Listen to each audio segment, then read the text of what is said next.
Have you ever sat down to write and realized your brain feels so full of ideas that you can't find the actual scene inside them? You know things about the character's past, you've got possibilities for what happens next, or you're thinking about a brilliant line of dialogue that has absolutely nothing to do with the page in front of you. There's plenty happening in your mind, but none of it seems willing to organise itself into words. And when that happens, writers often assume they need to think harder, outline more thoroughly, or somehow hold all those moving pieces in their head until the answer appears. But sometimes your brain's already done enough internal thinking. What it needs is somewhere external to place all those ideas so you can finally see what's connected, what's missing, and what actually matters to the story right now. Today, I'm going to show you how to create a simple story mind map that helps you untangle plot problems, character motivations, chapter ideas, and perhaps even non-fiction concepts without turning the process into another elaborate form of procrastination. And by the end of this episode, you'll have one question that you can place in the center of a page to begin finding your way back into your book. So stay with me.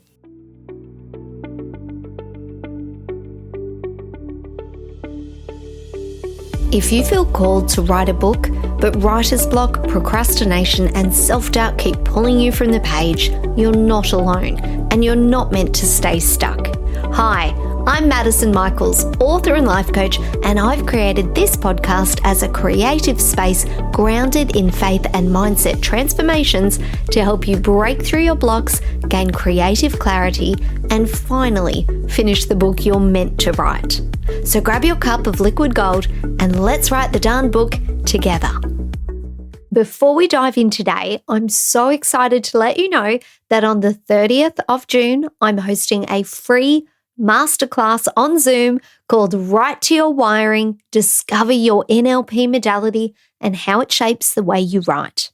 In this session, I'll be helping you understand how your mind naturally processes creativity, story, structure, dialogue, and emotion so that you can start working with the way you're uniquely wired to write rather than trying to force yourself into a process that was never designed for you. We'll explore the 4 NLP modalities for writers: visual, auditory, kinesthetic, and auditory digital, and you'll begin to recognize how your dominant modality shapes the way you access your story, where you tend to get stuck, and what helps the words start flowing again. You'll find all the details in the show notes, or you can visit madisonmichaels.com/masterclass. Hello, my friends, and welcome back to Write the Darn Book. I'm your host, Madison Michaels, and today's Writing Wednesday episode is all about mind maps for writers and how you can use them to untangle your story when your brain feels so full that you can't work out what to write next. This is going to be a very practical episode, so grab a blank sheet of paper and a pen if you're somewhere safe that you can do that. You could also use a whiteboard or sticky notes or a tablet or mind mapping software, whatever works for you, but please keep the setup simple. The purpose of the tool is to release the ideas from your head and help you find the next piece of the book. It's not meant to become a beautiful color-coded project that takes 3 days to prepare. It's a very simple, practical step to help clear what is going on in your mind. Now, there's a particular kind of sense of stuck, I suppose, that happens when a writer has too little information. You open the manuscript, you look at the next chapter, and you genuinely have no idea what's meant to happen. That's a clarity problem, and it usually requires some exploration, perhaps some research, or a stronger understanding of the book's direction and your character's motivation. But there's another kind of sense of being stuck that can feel almost identical from the outside. You still open the manuscript and you fail to write, but this time it isn't because your mind is empty, it's because your mind is holding way too much information all at once. You're thinking about the character's emotional wound, the clue that needs to be planted before the midway plot, and whether the romance is developing quickly enough. And at the same time, you're remembering, chapter 3 needs work. You're wondering whether your antagonist's motive is actually convincing, and you're trying to decide whether the current scene belongs perhaps in the kitchen or the police station or somewhere completely different. Now, that writer is certainly not short of ideas, but they've got an access problem. The ideas are all present, but they're sitting on top of one another. Each one is competing for attention, and because everything feels connected to everything else, the writer keeps returning to the same thoughts without reaching a decision. It's like standing in front of a cupboard in the pantry that's been filled so tightly with so many things that opening the door causes everything to fall out all at once. And this is where we need to make an important distinction. Thinking in circles and exploring an idea are two very different experiences. Exploration moves. Even when you're uncertain, each question takes you somewhere new. You discover a motive, or you notice a contradiction, or you make a connection that you hadn't seen before. Thinking in circles, on the other hand, feels busy, but it keeps bringing you back to the same place. You ask whether the scene's working, decide it probably isn't, wonder whether the problem is the character, then you question the plot, and eventually you return to whether the scene's working. And nothing has changed except that you're now tired and you're far less confident than you were 20 minutes ago. A mind map can interrupt that loop because it changes the shape of the thinking. Instead of asking your brain to process the story in a straight line, you give the ideas somewhere to spread out. You can see several possibilities at once without having to choose one immediately. And once those possibilities are visible, the relationship between them often becomes far easier to recognize. That's why a mind map can be so useful when your brain feels full. It gives your story somewhere else to exist for a few minutes, which means you can look at it rather than trying to carry it. Picture a writer sitting at their desk with their manuscript open to a scene that should be simple. The protagonist needs to enter the room, speak to her sister, and discover perhaps that an important letter's gone missing. On the surface, the writer knows exactly what needs to happen. But the moment they begin writing, the questions start arriving. Why would the sister hide the truth? Does the protagonist already suspect her? Should the reader know who took the letter? What emotional change needs to happen during the conversation? How does this connect to the argument they had 2 chapters earlier? The writer types 2 sentences, deletes them, checks the earlier chapter, and then opens the plot notes. And soon there are 4 documents open, 12 browser tabs sitting across the top of your screen, and a fresh note titled, "Things I Need to Work Out." Then you begin adding to that note, but because it's written as one long list, every item starts to feel equally urgent. And after about half an hour, you've produced more notes about the scene than the actual scene. So you close the manuscript and you tell yourself you'll come back when you figured it out. Now imagine you, instead of doing that, take a blank sheet of paper and you write one question in the center. What is this scene really about? Then you draw a circle around it, and from that circle, you create 3 branches. One says the missing letter, one says the sister's relationship, and one says what changes by the end. Under the missing letter, you add that the sister knows more than she admits.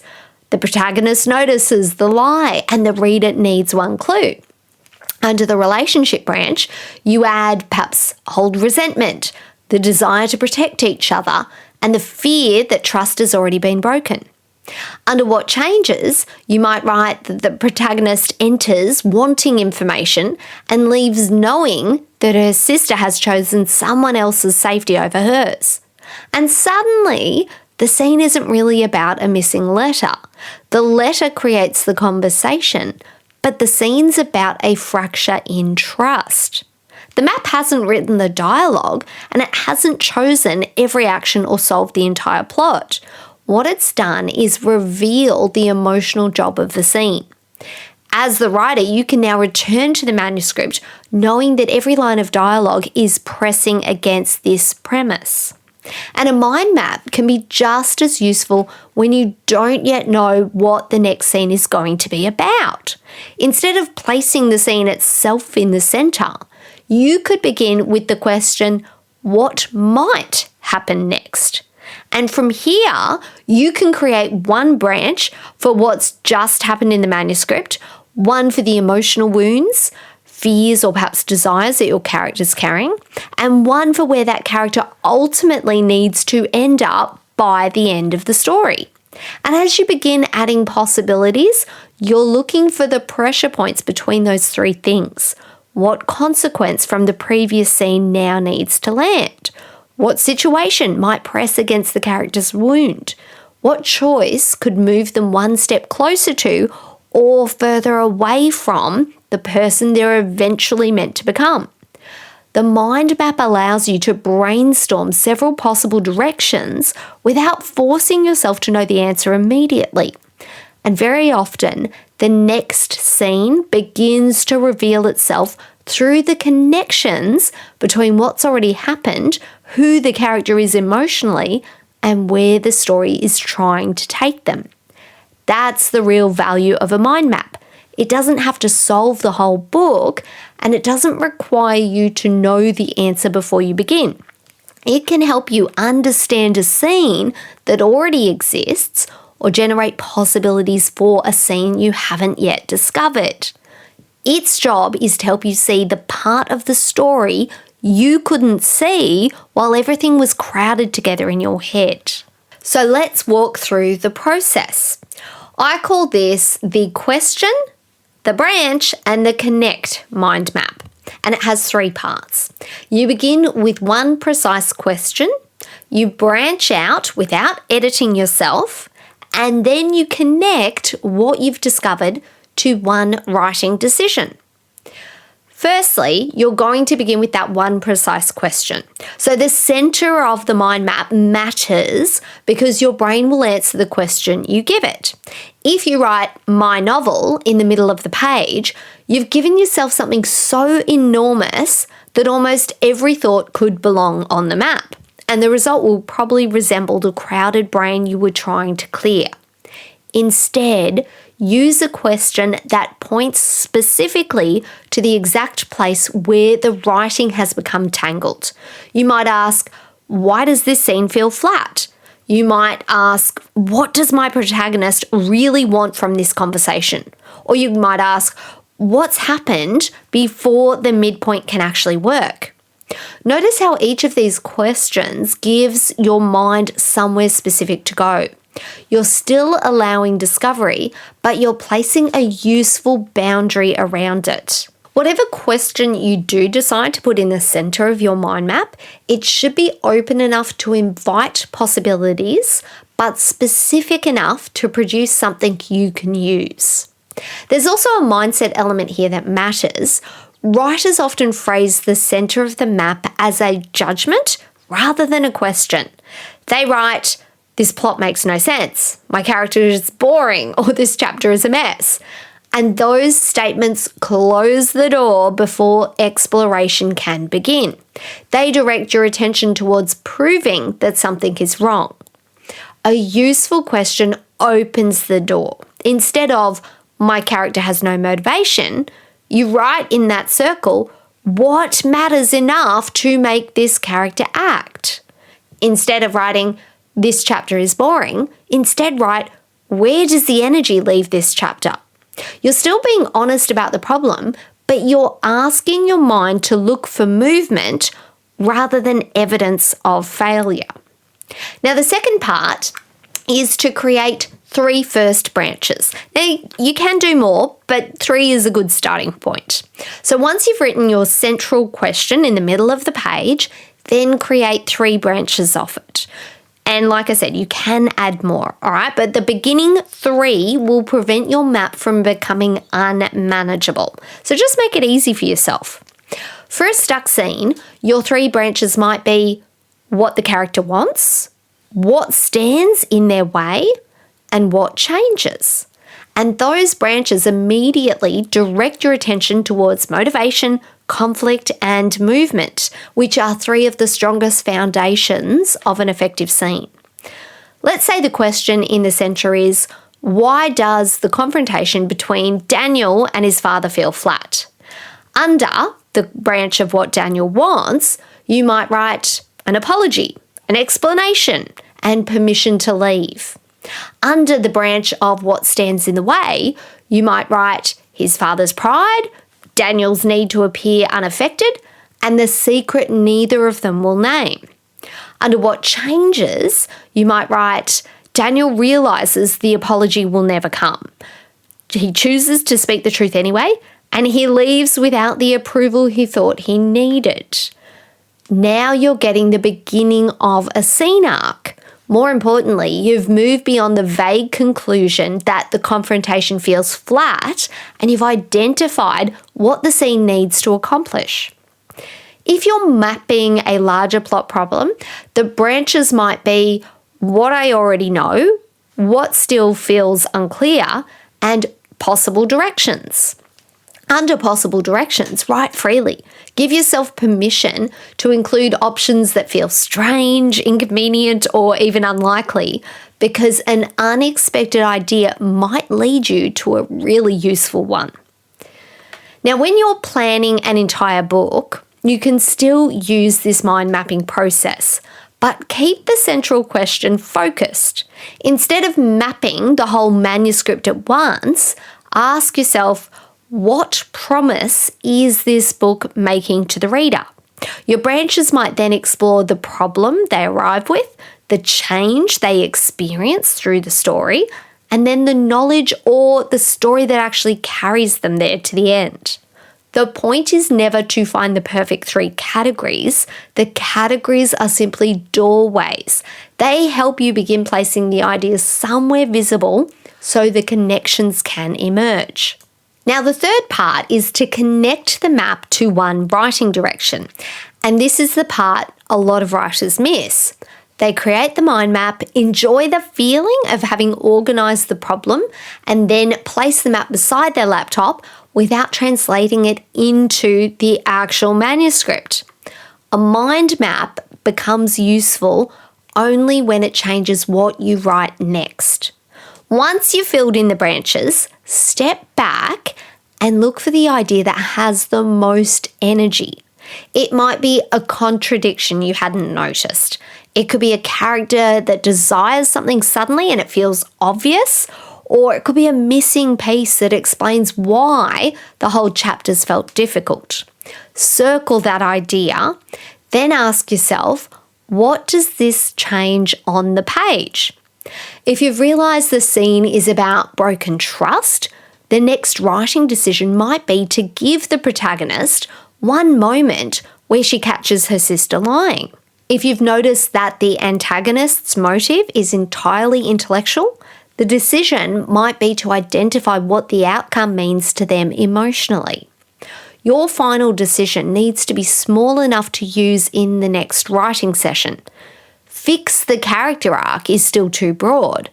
Rewrite the end of chapter 7 so Mara chooses the investigation over her family's approval gives you somewhere to begin.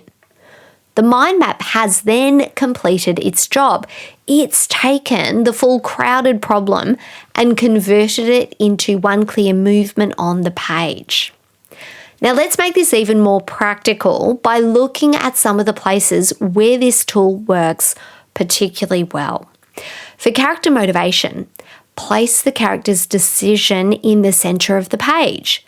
Your branches could explore what they want, what they fear, and what they believe will happen if they fail.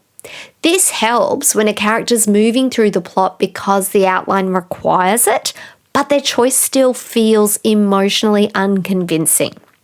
For plot outlining, place the point of uncertainty in the centre rather than the entire plot. So you could ask, what could force the protagonist into the final act? Or you could perhaps write, what consequence from the midway point has to arrive now.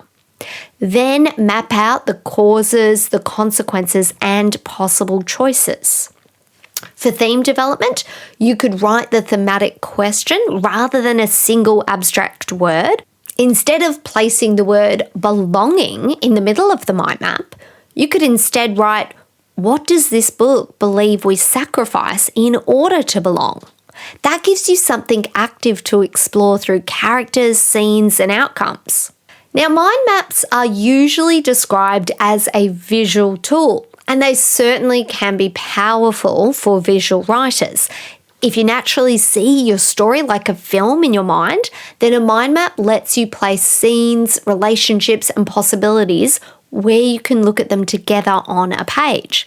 But mind maps aren't only for visual writers. The process can be adapted to the way your mind naturally accesses information.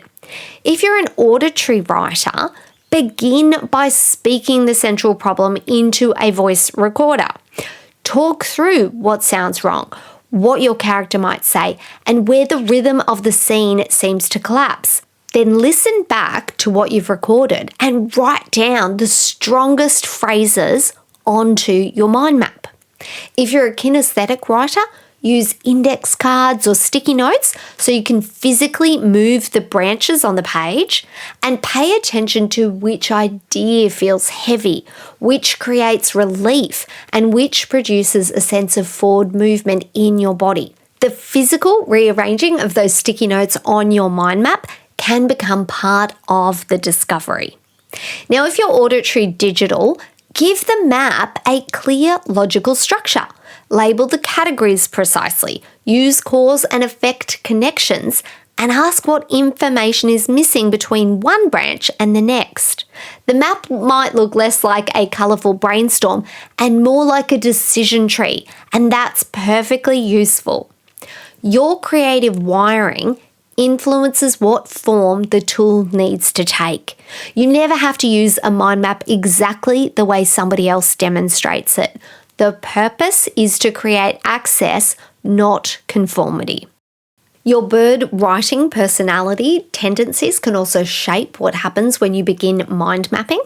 A dove writer might naturally map the relationships, the emotional impact, and the needs of everyone involved, and that's such a beautiful strength.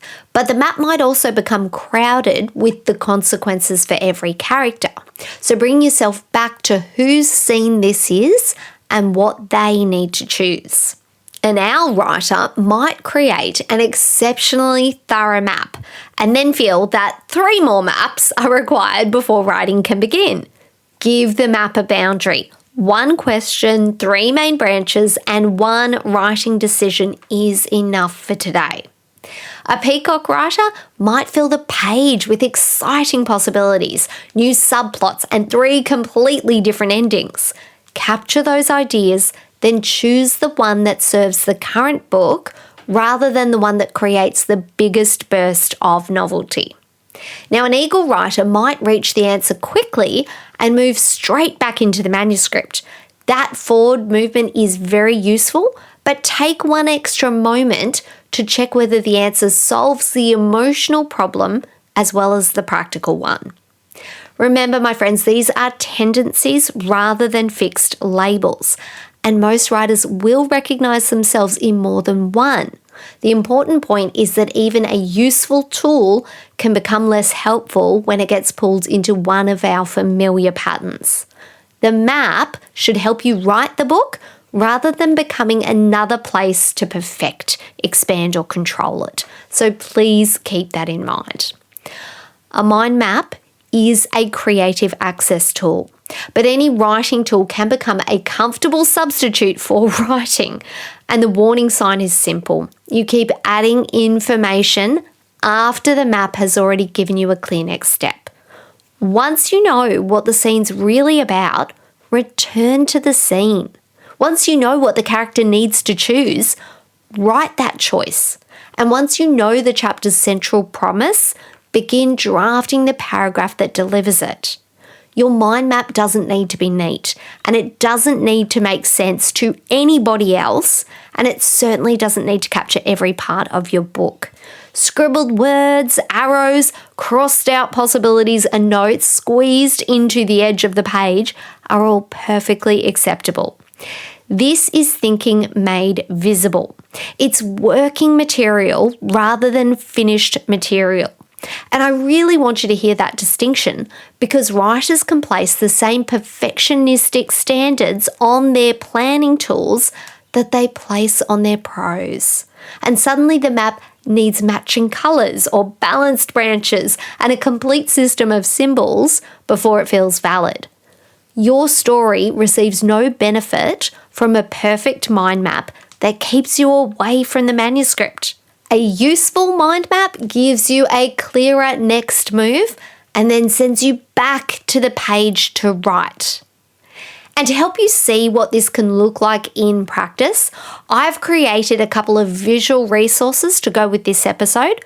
There's an example story mind map using my own novel, The Devilish Duke, so you can see a couple of examples regarding how I mapped through premise and character, etc. And I've also created a practical how to create a story mind map infographic that walks you through the process step by step.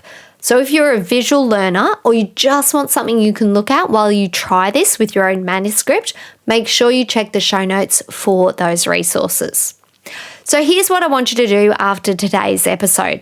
Choose one scene, chapter, or section of your book that currently feels a bit crowded or flat or unclear.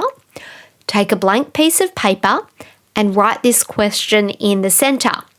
What is this scene really about? Then create 3 branches from that question. 1 for what the viewpoint character or the reader wants, 1 for what's creating tension or confusion, and then the 3rd one for what needs to change by the end of the scene. Write quickly without trying to make the mind map attractive or complete, then circle the strongest discovery and turn it into one sentence beginning with, "In my next writing session, I will ... So it might be, I will rewrite the conversation so the sister's lie becomes visible. Or it might be, I'll move the personal story to the beginning of the chapter so the reader understands why this lesson matters. The sentence is the bridge between thinking and writing. It takes the story out of the crowded space in your mind and gives it a specific place to move on the page. And if today's episode has made you curious about why certain creative tools work beautifully for you while others might feel awkward or frustrating, I'd love for you to join me for my free masterclass, Write to Your Wiring, next Tuesday, 30th of June at 10 a.m. Sydney time. During this masterclass, I'm going to help you understand whether you naturally process your writing through images, sound, feeling, or language and logic, and how that modality shapes what you notice, what you write most naturally, and what can help you when you feel blocked. You'll also begin identifying practical writing strategies that work with your mind instead of asking you to copy somebody else's process. You can save your free spot at madisonmichaels.com/masterclass. And if you can't attend at the time, register anyway, because everyone who registers will receive access to the replay. My friends, a full brain isn't proof that you have no idea what you're doing. Very often, it's proof that your story is carrying more information than your conscious mind can comfortably organize in a straight line. You don't always need to think harder. Sometimes you need to place the ideas where you can see them, follow the connection that has the most energy, and then choose the next piece of the book that's ready to be written. So begin with one question. Give it 3 branches, find one connection, and carry that answer back into your manuscript. And remember, you are the vessel for your story. So let the words flow through you and onto the page. Until next time, my friends, take care and let's write the darn book together. My friend, I hope today's episode gave you exactly what you needed for your writing journey. And if it did, would you take 30 seconds to share it with another writer who's struggling to start or finish their book? And if you're loving the show, I'd be so grateful if you left a quick review. It means the world to me and truly makes my day to know that this podcast is helping you. And as you head back into your week, I hope you feel more supported and connected to your creativity. And remember, you're a vessel for the story. So let the words flow through you and onto the page. All right, I'm off to refill my cup of liquid gold and go and do a little writing of my own. Take care, and I'll meet you back here in the next episode of Write the Darn Book.